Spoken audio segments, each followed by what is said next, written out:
Okay, this is part two. Let's talk about COVID. Boy, that was a really winning policy that California and other states implemented, are in the Zoom and the vaccinations and everything else. And I got some wonderful stories to shed light on to you and the public concerning some of the ongoings that happened at our school and that I'm sure happened around the nation. So number one, teachers had to be vaccinated by a certain date or we would have been pretty much losing our jobs.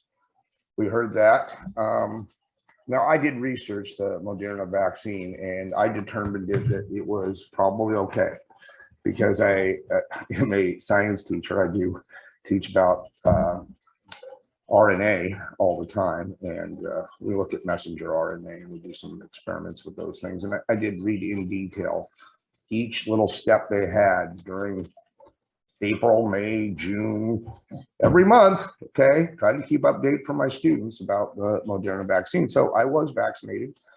We were vaccinated ahead of many different people, and that did disturb me.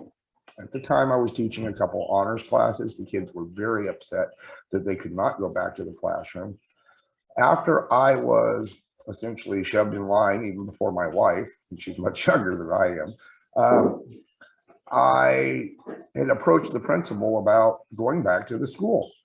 Why can't I go back? She said, well, you know, union policy. I said, I'll leave the union. I don't have a problem with that. I mean, what does the union do for me personally? Not much. So it was mentioned that, and I was told no. And I said, why not? I'm vaccinated.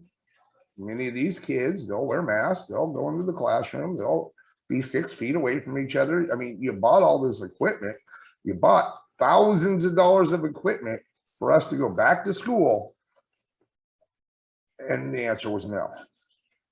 Well, the answer was no more than once. It wasn't just a one-time asking, it was having the students also call the school and voice their opinion during the Zoom. Many of my students were totally disinterested if they were even on Zoom. Most of them have indicated that they were sleeping or playing games, and they don't lie to me. They have no reason, and they have flourished in the classroom and being back at school. And some of my A and A plus students, I've asked them, well, you know, weren't you, good students on Zoom? And they're like, no, we all got Fs. Okay, we didn't pay attention to anything they were doing. And I can't even tell you how many days it was. Hello, are you there? Hello, can you answer me? Hello, is anybody there? Raise your hand on the Zoom thing or do something. Put your name in the chat. You know, they refused to turn on their videos, so we couldn't see them. So they could be doing everything else. So that's basically step one as to how we got onto Zoom. And I was denied. And I was denied more than once. And I pleaded with them, like, I want to go back. Like, I miss my students. I really want to go back. I'm there for the right reason. No, it was a simple answer.